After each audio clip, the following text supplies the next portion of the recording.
안녕하세요. 21세기 야외신앙 읽기 두 번째 본문입니다. 꿈의 사람 요셉, 파라오 노예 제국의 꿈을 만나다. 제목을 이렇게 잡았습니다. 이 제목이 마음에 안 들어 하시는 분들이 많을 것 같은데요. 제가 개인적으로 이렇게 사역한 본문을 낭독해 드리는 동안 왜 이렇게 제목을 잡았는지 좀 생각을 하시면서 본문 말씀을 함께 읽도록 하겠습니다. 파라오가 시종을 보내어 요셉을 불렀다. 그러자 사람들이 재빨리 웅덩이로부터 요셉을 빼내어 수염을 밀고 옷을 갈아입혀 파라오에게 갔다. 파라오가 요셉에게 말했다. 내가 꿈을 꾸었는데 그 꿈을 해석하는 자가 없다. 나는 너에 대하여 내가 꿈 이야기를 듣고 그 꿈을 해석한다고 말하는 것을 들었다. 요셉이 파라오에게 이렇게 대답했다. 제가 아니더라도 하나님께서 파라오의 평강을 대답하실 것입니다. 그러자 파라오가 요셉에게 이야기했다. 보라, 내 꿈속에서 나는 나일 강가에 서 있었다. 그런데 보라, 나일 강으로부터 살지고 매끄러운 어린 암소 7마리가 올라와 갈대밭에서 풀을 뜯었다. 그런데 보라, 파리하고 매우 흉한 다른 암소 7마리가 앞선 어린 암소 7마리 뒤를 따라 올라오고 있었다. 나는 이집트 땅에서 그 7마리 암소처럼 삐쩍 말라 흉한 것들을 본 적이 없다. 그런데 바싹 말라 흉한 암소들이 처음 살진 어린 암소 7마리를 먹어치웠다. 살진 어린 암소들이 바싹 말라 흉한 암소들 속으로 들어갔는데도 살진 어린 암소들이 바싹 말라 흉한 암소들 속에 들어갔는지조차 모를 지경이었다. 여전히 바싹 말라 흉한 암소들은 처음 때처럼 흉측스러웠다. 그리고 나는 깨어났다. 다시 내가 내 꿈속에서 보았다. 보라, 한 개의 곡식줄기에서 실하고 좋은 7이삭이 나왔다. 그런데 보라, 실하고 좋은 7이삭 뒤를 따라 샛바람에 바싹 말라 비틀어진 7이삭들이 자라났다. 그리고 바싹 말라 비틀어진 7이삭이 실하고 좋은 7이삭을 삼켜버렸다. 그래서 내가 박사들에게 말했으나 아무도 나에게 풀어서 알려주는 자가 없었다. 요셉이 파라오에게 말했다. 파라오의 꿈은 하나입니다. 그 꿈은 하나님께서 파라오에게 해야 할 일을 알려주시는 것입니다. 7마리 살진 암소는 7회입니다. 좋은 7이삭도 7회입니다. 그러기에 그 꿈은 하나입니다. 또한 그것들의 뒤를 따라 올라온 파리하고 흉한 암소 7마리도 7회입니다. 여기서 샛바람에 바싹 말라 비틀어진 7이삭도 7회입니다. 그것들은 7회 흉년입니다. 그것이 바로 그 일입니다. 하나님께서 파라오에게 해야 할 일을 보여주신 바 제가 파라오께 말씀드린 그 일입니다. 보십시오. 이집트 온 땅에 7회 대풍년이 올 것입니다. 그러나 7회 대풍년 뒤로 7회 흉년이 일어날 것입니다. 따라서 이집트 땅에서 7회 대풍년의 모든 것이 잊혀질 것입니다. 흉년이 땅을 쇠하게 할 것입니다. 이렇듯 뒤따르는 저 흉년 앞에서 그 땅의 7회 대풍년은 흔적조차 보이지 않을 것입니다. 왜냐하면 그 흉년이 매우 심할 것이기 때문입니다. 그런데 그 꿈이 거듭 2번 파라오께 되풀이 되었습니다. 왜냐하면 그 일이 하나님에 의해 결정된 것이기 때문입니다. 그러므로 하나님께서 그 일을 행하시려고 서두르실 것입니다. 그러니 이제 파라오께서 재주 있고 똑똑한 사람을 골라 뽑아서 그를 이집트 온 땅 위에 세우십시오. 파라오께서 하실 일은 온 땅 위에 감독자들을 임명하는 것입니다. 그래서 7회 풍년 동안 이집트 땅에 5분의 1을 세금으로 바치게 하는 것입니다. 이렇듯 앞으로 올 좋은 풍년 세월에 감독자들이 모든 곡물들을 모으게 하십시오. 감독자들이 파라오의 권력으로 도시들에서 곡물을 쌓고 지키게 하십시오. 그 곡물은 이집트 땅에 닥칠 7회 흉년 동안 그 땅을 위하여 감독자들에게 맡겨두십시오. 그래서 흉년에 그 땅이 끝장나지 않게 하십시오. 이 제안이 파라오와 파라오의 신하들의 마음을 기쁘게 했다. 파라오가 자기 신하들에게 말했다. 우리가 이 사람처럼 자기 안에 하나님이 영에 있는 사람을 찾을 수 있으랴. 뒤이어 파라오가 요셉에게 말했다. 하나님께서 너에게 이 모든 일을 알게 하셨으니 너처럼 번뜩이는 영감과 재능을 가진 사람은 없다. 내가 내 집 위에 있을 것이다. 나의 모든 백성이 내 입을 따라 복종할 것이다. 다만 나는 너보다 그 왕자만 더 클 뿐이다. 다시 파라오가 요셉에게 말했다. 보아라, 내가 너를 이집트 온 땅 위에 세운다. 파라오는 자기 손에서 자기 인장 반지를 빼내어 요셉의 손에 그 반지를 끼워주었다. 또한 요셉에게 고운 모시옷을 입히고 요셉의 목에 금목걸이를 걸어주었다. 그러고 나서 파라오는 자기에게 있는 버금 마차에 요셉을 태웠다. 그러자 무리들이 요셉 앞에서 아브레크, 쉬 물러거라 라고 외쳤다. 그렇게 파라오가 요셉을 이집트 온 땅 위에 세웠다. 파라오가 요셉에게 말했다. 나는 파라오다. 너 외에는 어떤 사람도 이집트 땅 안에서 자기 손과 발을 높이 들어 올릴 자가 없으리라.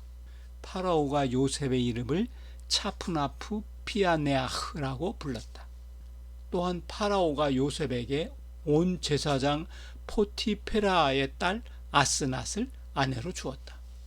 요셉이 이집트 땅을 살피러 나갔다. 요셉이 이집트 왕 파라오 앞에 섰을 때 그의 나이 33세였다. 요셉은 파라오 앞에 물러나와 이집트 온 땅을 돌아다녔다. 그 땅이 7해 풍년 동안 풍성한 곡물을 생산해냈다. 요셉이 7해 풍년 동안 이집트 땅에서 생산된 모든 곡물을 모았다. 요셉은 도시들 안에 곡물을 저장했다. 그 땅의 모든 지역에 있는 도시에 있는 토지의 곡물을 그 도시 한가운데 저장했다. 요셉이 쌓은 곡물이 바다의 모래더미처럼 많았다. 너무 많아서 셈하기를 그만두기까지에 이르렀다. 왜냐하면 그 셈이 한이 없었기 때문이다. 이 본문 말씀을 비롯한 그 요셉의 이 서사는 아마도 성사학자들은 아마도 애굽의 궁중의 지혜 문학 속에 섞여 있었던 그런 본문의 파편들을 솔로몬 궁정에서 이렇게 수집해서 새롭게 만들어냈을 것이라고 이야기를 합니다. 솔로몬 궁전이 이렇게 요셉 이야기를 만들어낸 이유는 여러 가지가 있겠는데요. 실제로 이제 솔로몬 궁정에는 수많은 애국인 관료들이 있었습니다. 외국인 관료들이 솔로몬의 소제국주의 국가 경영에 이바지하고 소제국주의 국가 경영을 잘 할 수 있도록 여러 가지 꾀를 내고, 그래서 이제 솔로몬 왕국의 번영을 도왔습니다. 그래서 솔로몬은 이집트 궁정의 지혜 문학 속에 있는 요셉의 서사를 통해서 이 히브리 해방 공동체 이스라엘 민족들을 통치하는 그런 통치술, 그런 통치에 대한 저항, 이런 것들을 이제 완화시키고, 그런 것들을 그 요셉의 서사로 이렇게 포장하기 위해서 이렇게 요셉의 이야기를 지어냈다, 이렇게 이야기들을 합니다. 요셉의 이야기 전체의 과정들을 보면 요셉을 통해서 애굽으로 내려오는 이스라엘 민족들의 조상들의 그런 행로를 설명하고, 또 이제 이스라엘 민족들이 이집트의 노예살에서 해방되어지는 야훼 신앙의 노예 해방에 대해 서사를 이끌어가는 그런 근거, 밑바탕이 되는 그런 이야기들입니다. 그런데 오늘 본문 말씀만 이렇게 딱 국한해서 앞으로 또 한 번 더 읽을 이야기들을 국한해서 꿈의 사람 요셉의 그 삶의 행보를 보면 정말 파라오 노예 제국의 꿈을 만나서 그 꿈을 성사시키고 완성시키는 그런 정치적 술수, 정치적 그런 꾀, 그런 걸 통해서 부귀와 영화를 차지하는 그런 과정이 아주 적나라하게 이렇게 표현되어 있습니다. 본문 말씀을 제가 개인적으로 번역하면서 중요하게 여겼던 낱말들을 이렇게 하나하나 골라서 설명하면서 꿈의 사람 요셉, 파라오 노예 제국의 꿈을 만나다 라는 오늘 본문 제목의 의미와 그 근거들을 이렇게 살펴보도록 하겠습니다. 파라오, 이집트 제국의 황제의 칭호인데요. 이 파라오라는 칭호는 직접 부르는 칭호가 아닙니다. 상징적인 칭호입니다. 그래서 예를 들면 이집트 황제들마다 다 다른 이름들이 있습니다. 그 이름들은 늘 이제 일상적으로 불려지는 그런 이름들이고요. 이 파라오라는 칭호는 어떤 상징적인 칭호로서 어떤 그 이집트 제국의 황제에게 어떤 신적인 그런 의미를 부여하는 그런 성스러운 이름입니다. 그래서 함부로 부르는 그런 이름은 아닙니다. 이 파르오라는 이름에는 이제 통치하다라는 동사적 의미가 내포되어 있습니다. 이 파르오가 이제 할롬, 한 꿈을 이제 꾸었습니다. 할룸, 꿈꾸다 뭐 그런 동사에서 파생된 명사인데요. 이집트 제국의 황제 파라오가 꾼 한 꿈.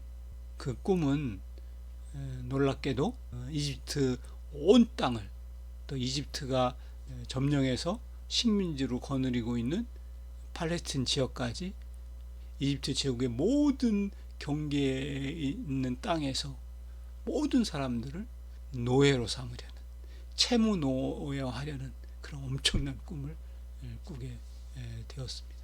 그 엄청난 꿈을 꾸고 그 꿈을 해석하도록 제국의 지배 체제에 있는 내부자들에게 요청을 합니다. 그런데 아무도 그 꿈을 해석하는 자가 없습니다. 포테르 엔 오토, 그 꿈을 해석하는 자가 없다. 왜 아무도 파라오의 꿈을 해석할 수가 없었을까요? 왜 아무도 해석하는 사람들이 없었을까요? 이집트 제국은 이제 남쪽으로 이게 사하라 사막에 갇혀 있고 나일강이라는 생명의 강을 중심으로 해서 강가를 따라 이렇게 길게 이렇게 나라가 형성되어 있죠. 이집트라는 나라는 나일강을 오르내리고 있을 뿐이지 뭐 북쪽으로는 이제 지중해 바다가 있고 남쪽으로는 사막이 있고 뚫린 데가 이제 팔레스타인 가교를 통해서 메소포타미아로 나가는 그렇게 닫혀진 공간입니다. 그래서 이집트의 파라오는 고대 문명의 제국주의적 그런 황제들이 보통 하나님의 아들, 그런 칭호를 갖습니다. 신의 아들, 신으로부터 부르심을 받은 사람, 뭐 이런 이미지를 갖는데요.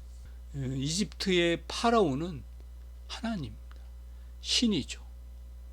파라오 자체가 신이라는 절대 그런 권력을 갖게 됩니다. 그럼에도 불구하고 나일강 상류의 아프리카의 그 여러 민족들, 부족들 이런 사람들이 나일강가에 이제 터잡고 살면서 구석구석마다 종교 공동체가 있고 민족 공동체가, 부족 공동체가 있으면서 권력자들, 지배체제들이 있었죠.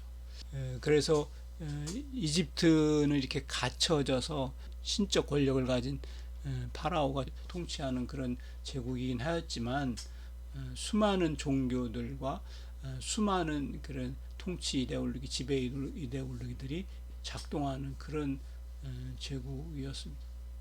그러니 파라오가 자신의 신적 권력으로 자신의 땅에 있는 모든 사람들을 이렇게 채무 노예화하려는 노예 제국의 꿈을 꾸었지만 혼쾌하게 혼연일체가 되어서 지배체제 전체가 이 파라오의 이 노예 제국 꿈에 동의하지는 않았던 것 같습니다. 파라오는 자기가 꾼 꿈을 박사들에게 이야기를 하고 해석하라고 요청을 합니다. 하루툼밈, 박사들, 이런 존재들인데요.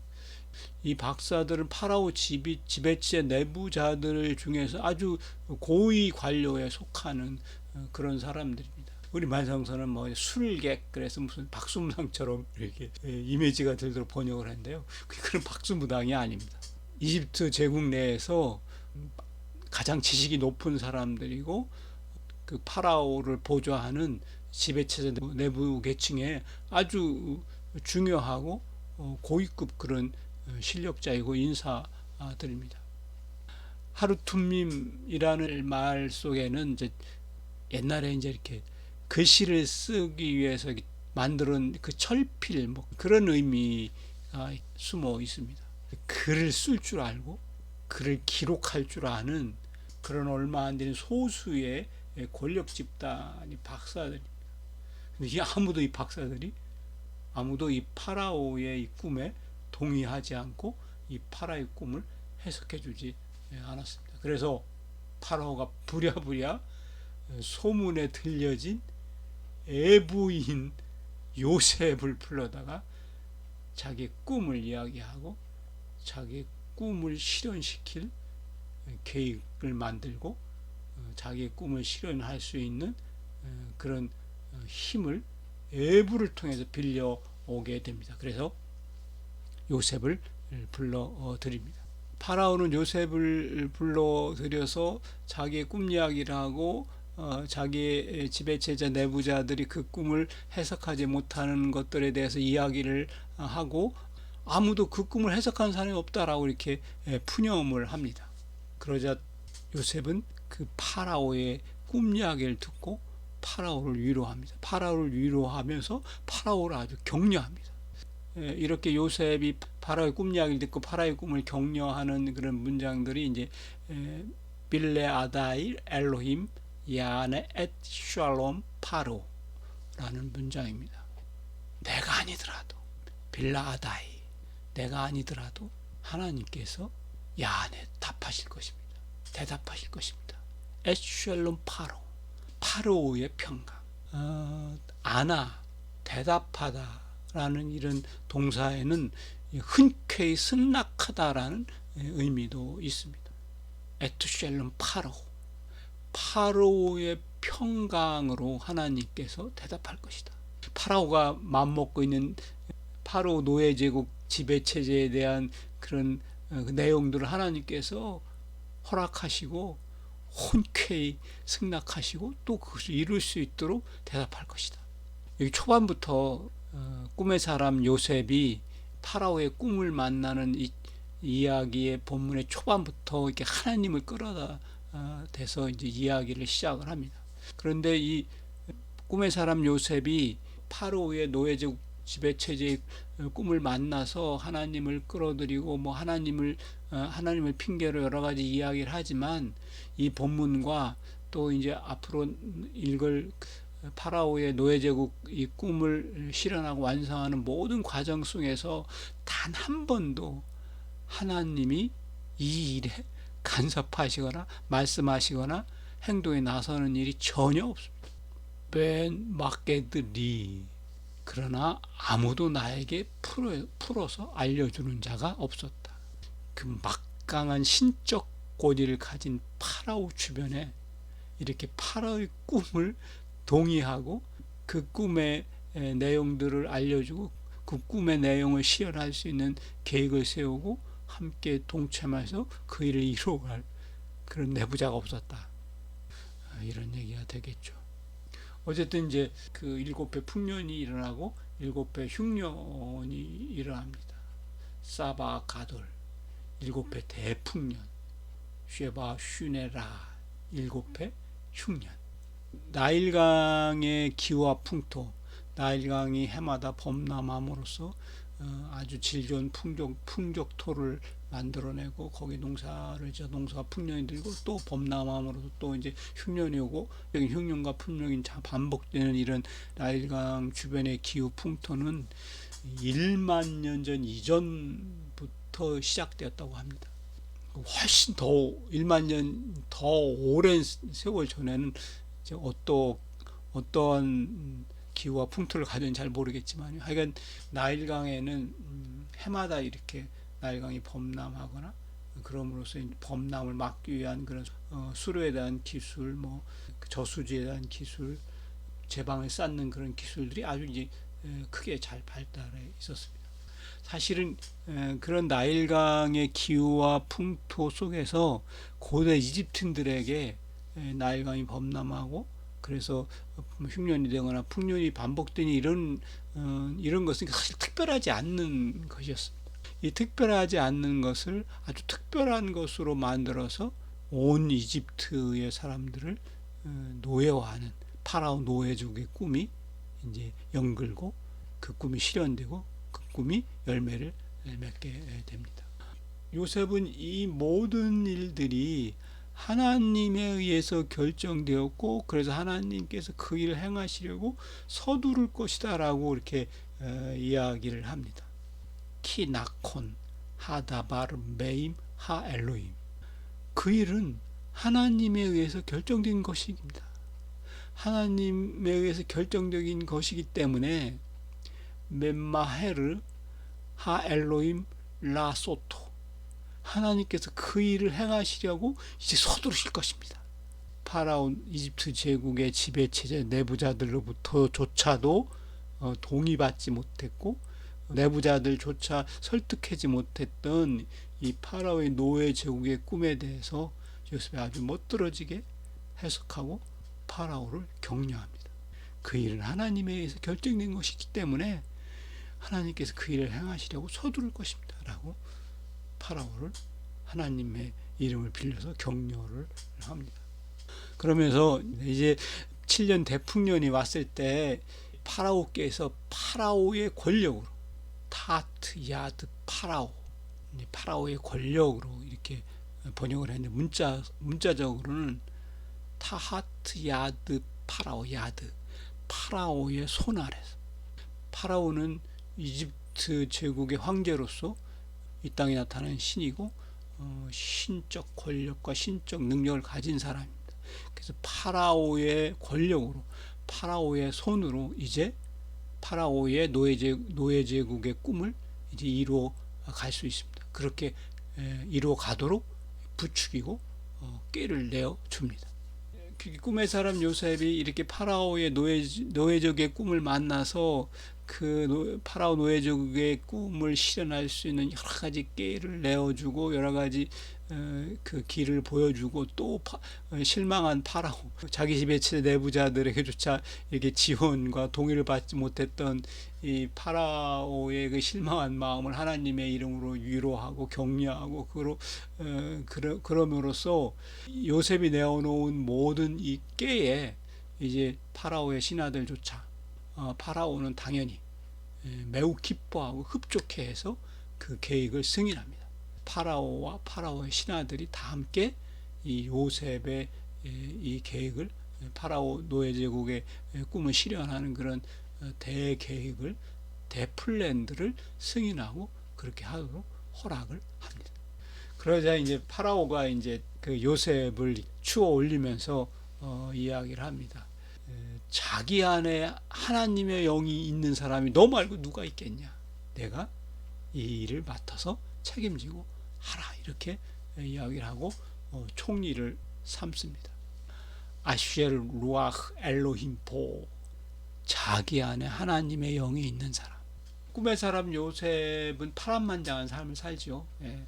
어렸을 때부터 영민해서 꿈을 잘 해석하고 또 그래서 꿈을 통해서 많은 사람들에게 상처를 주기도 하고 미움을 받기도 하고 또 꿈을 통해서 이제 자기의 위상을 드러내고 그러다 형들에게 미움이 받쳐서 이제 애굽의 노예로 이제 팔려오는 그런 과정들, 또 그 과정들 속에서 그 영민한 지혜와 경험으로 이제 그 자기 주인을 잘 섬겼는데 또 그 주인의 아내로부터의 그런 여러 가지 유혹과 모함 그런 걸로 옥에 갇히고 파란만장한 인생을 삽니다. 그러면서 그 파란만장한 인생의 경험들 속에서 일찌감치 또 그 아주 타고난 그 영민한 지혜로움으로 자기에 주어진 그런 위기를 탈출하고 그 위기를 뚫고 새로운 그런 위치로 계속 발전하고 새로운 위치로 성장해 나아갑니다.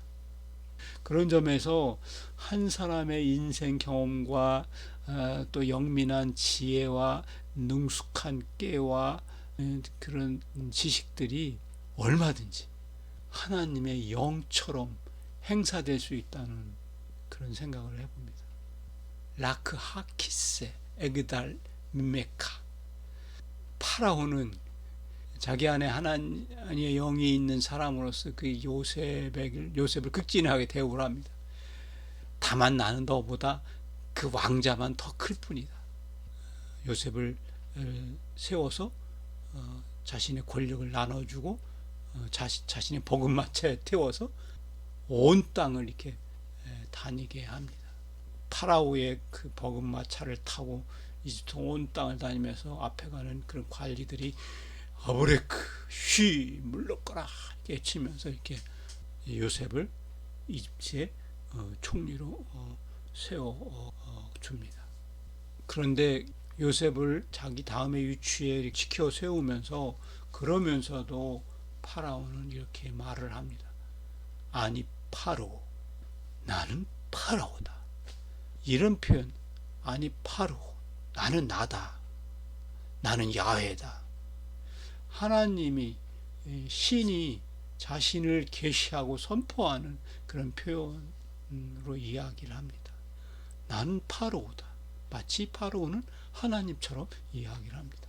그러면서 이제 파라오는 이 요셉을 자기 지배 체제 안에 한 내부자로 대우를 해줍니다. 그게 이제 제사장의 딸과 결혼시키는 건데요. 이집트는 이 나일강 주변으로 수많은 그 신전들이 있고 수많은 신들을 모시고 있습니다. 그 각각의 그 신들마다 그 지역의 하나의 토로서의 그런 유상을 가지고 있습니다. 그렇게 이제 파라오는 요셉을 내부자로서 온 땅의 그런 제사장 딸을 배우자로 이렇게 내어주고 또 이름을 이렇게 줍니다. 차프나트 파네아흐. 파라오가 요셉에게 이름을 준다는 것은 요셉을 아무리 파라오가 축혀 세워주지만 종이라는 것이죠. 그 이름을 주는 건 그 주종관계가 성립이 되는 거죠. 그렇게 파라오로부터 이름까지 받고 절대적 힘을 받은 이집트 제국의 총리로서 요셉은 파라오의 노예제국 꿈을 실현하기 위해 세운 여러 가지 계획들에 따라서 일들을 차근차근 진행해 나갑니다. 7년 풍년 동안 곡물을 모읍니다. 처음에 이제 그 7년 풍년 동안 곡물을 모을 때 새로서 이제 곡물을 모으는데 5분의 1세 이야기를 처음부터 적용해서 5분의 1세를 모으겠다고 했습니다. 그런데 여기에서 요셉은 대풍년에 잉여한 모든 곡물을 다 모읍니다. 너무나 풍년이 크고 흥겨워서 농부들도 과하다 싶은 그런 착취에 크게 저항하지 않았던 것 같습니다. 워낙 곡물이 너무 풍년이 들었으니까 먹고 마시고 사는데 지장이 없으니까 나머지 잉여 곡물을 다 뺏겨도 그렇게 큰 저항이 없었던 것 같습니다. 그리고 또 이제 파라오의 손으로 파라오의 권력으로 일을 하기 때문에 처음에 얘기했던 5분의 1세보다 더 많은 곡물들을 잉여의 모든 곡물들을 다 모아들이기 시작했습니다. 이때 사용한 바 이케보츠 앳 콜 오켈, 모든 곡물을 모았다. 모든 곡물을 다 모았다는 건 농부들이 먹고 살 곡물까지 다 뺏었다는 얘기는 아닌 것 같고요. 농부들이 풍년에 생산한 모든 잉여 곡물들을 모았다, 이렇게 이해할 수 있을 것 같습니다. 그런데 이제 이 긁어모은 곡물들을 어디에 어떻게 저장했는가, 이게 이제 본문의 핵심 키워드입니다. 나탄 베토카흐, 그 도시 한가운데 저장했다. 요셉은 농부들이 풍년 동안 생산한 잉여 곡물들을 모두 다 이렇게 모으면서 그 도시 주변에 잇대어 있는 토지에서 생산된 곡물들을 어디 먼 곳 딴 곳에 가다가 저장한 게 아니라 그 도시 한가운데 저장을 했습니다. 그런데 요셉은 그 땅이 속해 있는, 땅이 접해 있는 그 도시 한가운데 보란듯이 이 자신이 농부들로부터 이렇게 긁어 모은 곡물들을 저장하기 시작했습니다. 아마도 그랬겠죠. 아마도 이 농부들은 대풍년 속에서 너그러운 마음에서 자기들의 눈앞에 자기들의 곡식들이 한없이 쌓여지고 한없이 저장되어지는 것을 자기 눈앞에 그 곡식들이 쌓여지는 것을 보고 흐뭇했을 것입니다. 그 곡물을 모으면서 지금 대풍년이지만 앞으로 닥칠 대흉년을 예비하기 위해서 다 너희들을 위해서 이렇게 곡물을 모으는 거야 라고 이 농부들의 저항과 반발을 무마하면서 그 곡식을 그 농부들 눈앞에 보란 듯이 그 도시 한가운데 이렇게 저장을 했습니다. 참 꿈의 사람 요셉은 진짜 깨가 많은 사람, 진짜 지배체제 내부자들의 입장에서 참 지혜로운 관료입니다. 키 앤 미스파르. 왜냐하면 그 셈이 한이 없었기 때문이다. 세파르, 세다. 그 세는 것이 한이 없어서 포기해버렸다. 얼마나 많은 곡물들이 거쳐지고 얼마나 많은 곡물들이 저장되었는지 세 많은 것조차 포기할 만큼 그렇게 엄청나게 많은 곡물들을 그런 거 모아서 저장을 했습니다. 이 꿈의 사람 요셉이 파라오 노예제국의 꿈을 만나서 그 파라오 노예제국의 꿈을 이루어가는 과정에서 정말 얕고 기가 막힌 꾀들을 부립니다. 이렇게 한없는 곡식을 끌고 모아서 농부들의 눈앞에 그들이 보는 눈앞에서 그 농부들이 거주한 도시 한가운데 이렇게 한없이 쌓아 올려놓았습니다. 그 저장되는 곡물들을 바라보는 이집트 민초들, 이집트 농부들의 마음도 흐뭇하고 아마 기쁘고 든든했을 거라고 생각이 됩니다. 21세기 야훼 신앙 읽기 시작하면서 이 두 번째 본문으로 꿈의 사람 요셉, 파라오 노예 제국의 꿈을 만나다 라는 본문을 읽었습니다.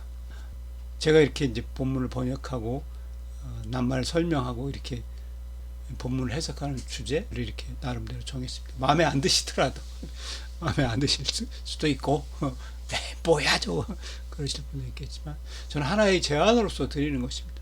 21세기 예수의 비유 읽기도 그렇고 21세기 야훼 신앙 읽기도 저는 나름대로의 번역 작업과 읽기 작업을 통해서 청취자 여러분에게 이렇게 번역하고 이렇게 읽을 수도 있다라고 제안을 드리는 것입니다. 이제 21세기 우리 시대의 언어로 우리의 삶의 자리에서 성서를 읽고 또 성서를 해석하고 성서를 번역하고 그래보자라는 그런 뜻일 뿐입니다. 오늘 여기까지 하겠습니다. 고맙습니다.